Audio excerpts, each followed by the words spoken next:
Welcome back to What Arty Noobs with General Disturbance. This is an M10. It's a Tier 5 American turreted tank destroyer. It's located on the north spawn of Murovanka and it's under the command of Fork U. Yes, that's one of my accounts. One of my alternate accounts, which I'm playing as a premium account at the moment thanks to the good, well-deserved reward. Now, a lot of people might call this a Wolverine, but only the British called them Wolverines. The Americans called them M10 tank destroyers.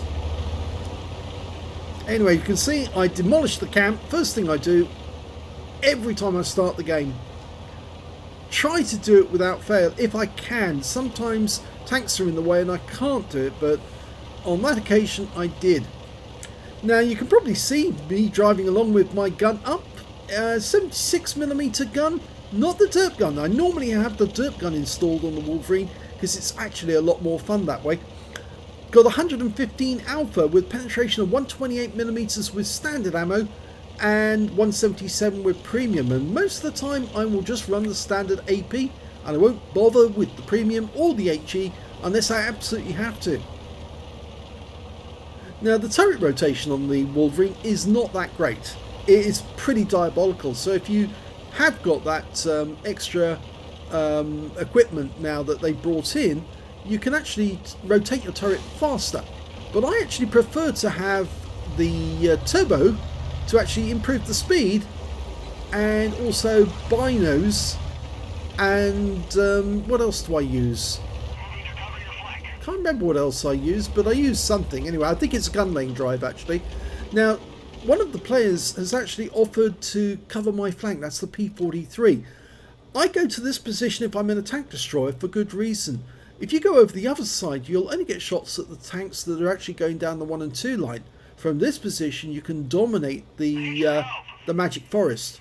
You can see the P43 is ahead of me, and I respond to him on this one because I'm not actually going to move from this position because this is a pretty strong position to be in. I'm just covering the forest at this moment, and if anybody pops up and he spots them, I'm going to have them.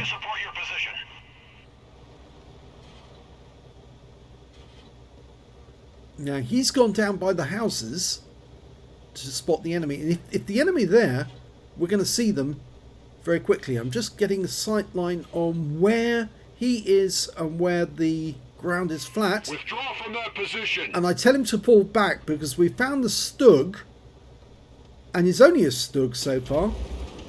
And I've moved up just a bit more. I've got a bush directly in front of me, or rather the tree directly in front of me that I knocked down. And I know I've said it often enough, don't knock down trees. But in this particular position, it's so isolated, it's very difficult for the enemy to spot it. The A20's turned up. He's gone behind the house, and I've got no shot. I only saw him briefly. Brief outline. There he is again. And now I've got a VK coming in. And this time round, I do make contact with the VK. And the A20 fires at me. But I've tracked the VK. Or did I? I think he was. I immobilised for a second. This time round he's definitely tracked, and I'm just going to go to town on him. The P43 is making short work of the A20, and there goes the VK. And unfortunately we lost the P43 to the Stug 4. Yeah, that's the reason why the Stugs don't. The Stug 4 is a very underestimated tank destroyer. You should not ignore that thing.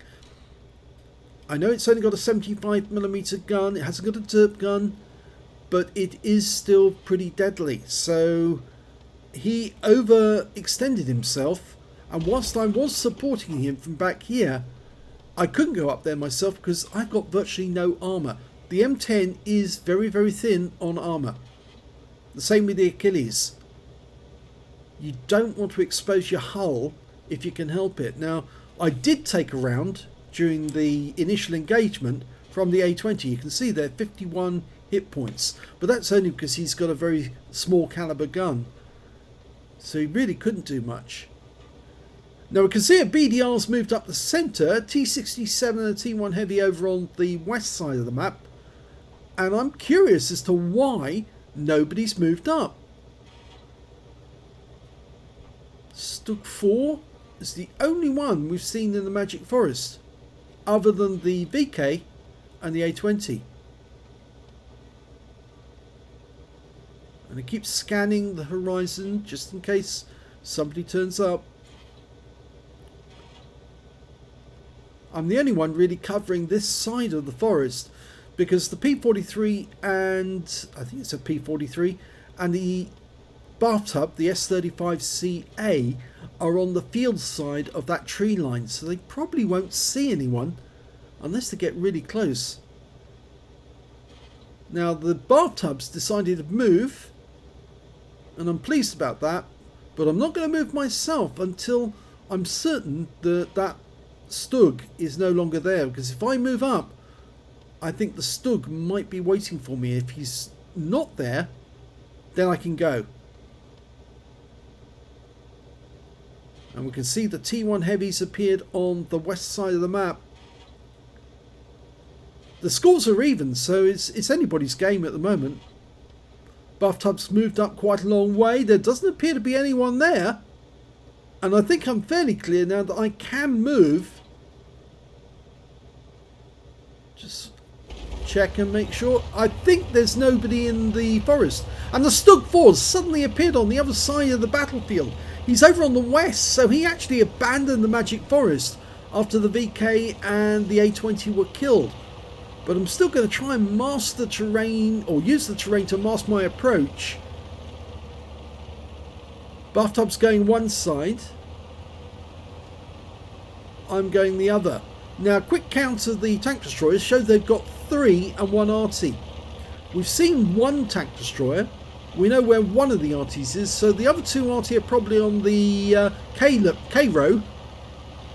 We know where the T1 Heavy is. They've just lost one of their tank destroyers, the T67, and now we can see where the other 2 are. It's the Death Toaster and the Stug 4, which means there's one of the it means the Arty, the 2 Arty, the AMX 13AM and the SU122A are the only ones on the K row. Everyone else is on the west side of the map, heading towards our gap area, and our guys at this moment are blocking them from moving up. Now, I could have gone to the left and through the dip, but I felt fairly confident that the enemy wasn't actually doing anything about their cap area, and I think they do realise that they've left the back door open. And it may be because they saw the Death Toaster crossing the field towards them and realised something was wrong. I'm not going for the cap. I'm going to find the Arty and wipe them out first, and then I can get to grips with the tank destroyers. And at that moment, the Death Toaster comes into sight. There he is. Now, can I get around into him? First round is a bit of a snapshot. It misses, but the Death Toaster didn't see it. Oh, just over the top of him. He's pulling back. That one should have hit, but it hit the ground. He's pulled back over the ridgeline, so I think I'm safe to move. Yeah, he's not seeing me, so I'm safe to move up. That doesn't necessarily mean that somebody won't see me. The thing is, approaching through the forest like this does mean there's a fairly good chance that the Arty will spot me before I see them. Now, Bishop's come into sight. Locked on. No, not that time. That's better. Oh, Amarak! Lock on to the SU122A. Keep moving. Even though the turret has to turn. That's it. Good. Got him. That's a Pascucci's. Now I've just got to find the SU122A, and he's the last enemy. There he is. Oh, it's not the SU122, it's the AMX13AM. And there you go, that's the end of the game.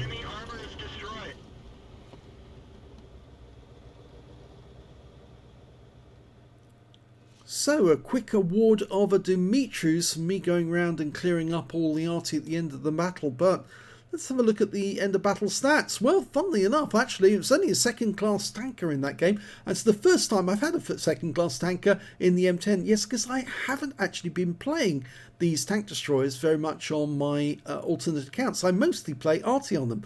So I've been actually playing other tanks deliberately to get up my skill on these vehicles, and seem to be having quite a bit of success with them. I got a demolition expert because I blew up one enemy tank. That was the Bishop. I also got a fire for effect, fighter badge for getting 4 kills, a master gunner for getting 5 armor penetrating hits in a row, and a bruiser medal for getting at least 5 critical hits. I got 7. Got a Demetrius for killing 3 enemy RT in the game. And I also managed to get the high caliber in that one as well, funnily enough. 8,748 was the win 8, so a reasonably good win 8 for that battle. But look at the team score, we can see I managed to get 1,815 hit points of damage.